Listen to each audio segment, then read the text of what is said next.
Pessoal, olha só. Na saída ali no final da aula, né, ficou um pouco enrolado, professor, eu não entendi que tempo aumenta, que tempo diminui. E eu confesso que assim, eu fiz a dedução bem confiante, tudo bonitinho. E no final, quando eu botei essa letra aqui, ó, na hora de explicar, eu vi que estava um pouco enrolado. Mas, né, como eu tinha certeza que a dedução estava certa, deixei quieto para a gente conversar agora e finalizar a parar as arestas. Então é o seguinte, ó, até o Léo falou, né, professor, a fórmula está diferente da apostila. Mas aí eu mostrei que está multiplicando, passou dividindo. Só que na hora que eu coloquei o fator de Lorentz, a partir daqui eu errei. Porque o fator de Lorentz, na verdade, é 1 sobre isso aqui. Certo? Aí na hora que eu escrevi isso aqui eu errei. Por isso que na hora que a gente foi conversar ficou difícil de explicar o que estava acontecendo. Certo? Então olha só. Vou voltar 1 grão aqui atrás. Vou voltar 1 grão aqui atrás para modificar o fator de Lorentz que estava errado. A apostila nem trouxe o fator de Lorentz, que eu achei errado porque alguns vestibulares cobram, calcule o fator de Lorentz. Certo? Então, ó, eu vou pegar isso aqui que está multiplicando, vai passar, dividido. Então, o tempo de quem está na nave, dividido por essa conta horrorosa, 1 menos v ao quadrado sobre c ao quadrado, né? O quadrado não interessa, está em cima dos dois ou separadamente, igual ao tempo de quem estava fora da nave. Não era isso? O t era o tempo de quem observava de fora, né? E o t' era o tempo de quem estava dentro da nave. Lembra disso? Agora, como tem o 1 aqui, ó, eu posso chamar 1 sobre isso do fator de Lorentz. Então eu escrevo que o tempo de quem está fora da nave é igual ao tempo de quem está dentro da nave vezes o fator de Lorentz, que é 1 sobre... Agora faz sentido. Como o fator de Lorentz vai tendendo ao infinito, o tempo de quem está fora da nave é o tempo de quem está dentro da nave multiplicado por um número. Se para o ETzinho passou 2 horas, para nós pode ter passado 100 horas. Por isso que a gente chama de dilatação do tempo. Quem está parado, o tempo acaba passa mais tempo do que quem está dentro da nave. Certo? Então, arrumem aquilo para mim, por favor. Passa 5 anos para uma pessoa, passa 2 segundos, a pessoa vai passar 5 anos. Isso, a gente tem aquele paradoxo dos gêmeos que a gente fala, né? 2 gêmeos, um embarca numa nave que anda na velocidade da luz, o outro fica na Terra.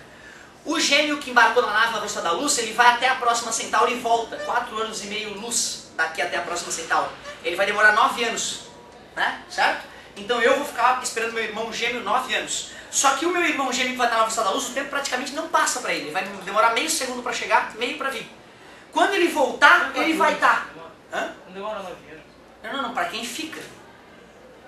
É isso que eu vou te mostrar agora. O tempo passa Como é diferente. que vai passar meio segundo pro cara? Não, pois é, cara. É que assim, Deus quando criou o universo, Ele criou de uma maneira tão bizarra que o tempo, a passagem do tempo que para nós dá para medir com um relógio de maneira constante, não é constante. O relógio do meu irmão gêmeo, o ponteiro dele vai dar clique e ele vai ter chego. O tempo para ele vai estar meio que congelado, quase parado, escoando lentamente. Isso é fato científico, gente. Isso é fato científico, por isso que é tão apavorante. Por isso que eu falei que a aula passada é mística. A aula prova disso. E outra, gente, quando tu assiste a televisão, para a TV receber a radiação do satélite e transformar a imagem, o tempo do satélite passa diferente do tempo dos computadores aqui na Terra. Se não houver esse ajuste relativístico de cronometragem, nem se comunica o satélite com a Terra. Então só é possível o satélite com a relatividade.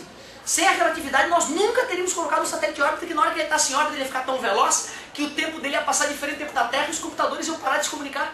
Porque o computador se comunica contando o tempo com grande precisão, né? Certo? Beleza? Então, legal, aqui eu fiz uma correçãozinha. A partir dessa correção, a gente descobre que o fator de Lorentz não era este cara, é 1 sobre esse sujeito. Certo? Qual que é o da nave, tempo da nave? E o T' é para quem está dentro da nave, e o T é para quem está fora da nave. T' é mesmo que T0. Deixa eu ver, o que ele fala T0? Medido pelo que está próximo à velocidade da luz. Aí, para quem está próximo à velocidade da luz, é o cara que está na nave. É o cara que está na nave. Mas certo? isso é para qualquer velocidade?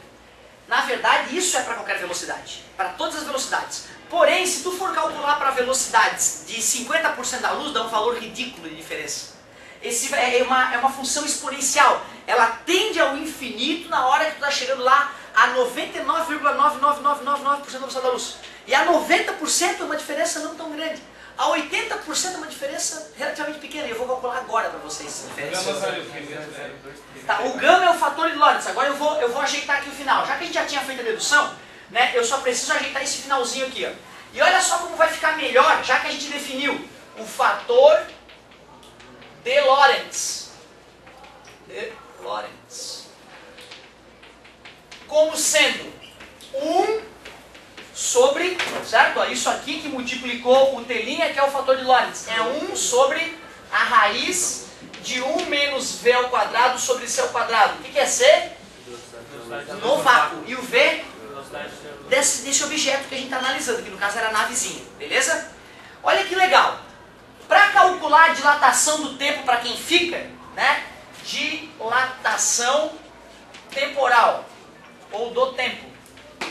É só tu pegar o tempo original para quem está dentro da nave e multiplicar pelo fator de Lorentz. A apostila chama de T0, né? O do referencial, o do cara que está dentro da nave em alta velocidade. É isso, né? T0, certo? Então, para ficar igualzinho da apostila, seria assim, ó. Tanto que como o fator de Lorentz é 1 sobre, certo? Vai encaixar certinho, né? Como a apostila escreveu.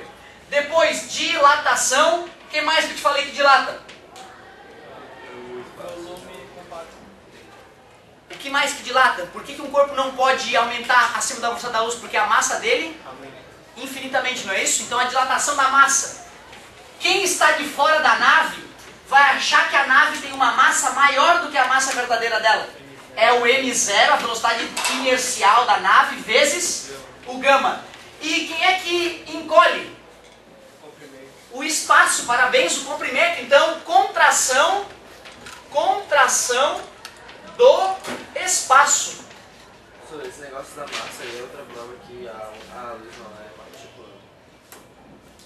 Na verdade, cara, como a gente viu na última aula de luz, a gente viu que a teoria moderna da luz considera os dois. Então, às vezes, ela tem cara de partícula. E o aumento de massa dela é justamente o que mostra que ela é uma partícula. Se ela fosse uma onda pura e simples, sem massa, né?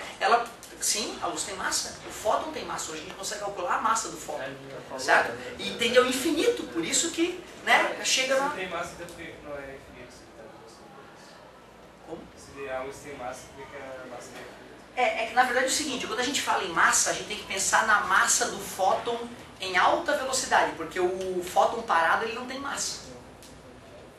Entendeu? Porque a gente diz que a partícula que a luz tem massa em alta velocidade, considerando ali agora se o fóton é parado, aí ele não faz mais sentido falar em massa do fóton. Para tu ver, para falar em massa do objeto, tem que definir em que velocidade ele está. Agora, antes massa era massa, não interessa a velocidade, agora a gente sabe que não, a massa muda com a velocidade, certo?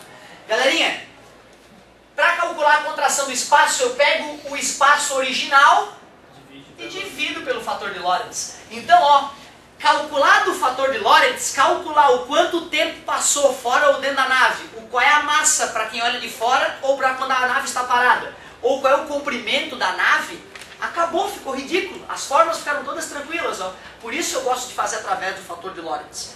E para te mostrar que apesar da teoria ser complexa, os cálculos são simples pra caramba, vou fazer uma e vou te pedir para fazer outra. Tu não vai acreditar na simplicidade da brincadeira. Fica à vontade, amigo. Tá, perdão pela confusãozinha no fator de Lorentz ali no final, galera.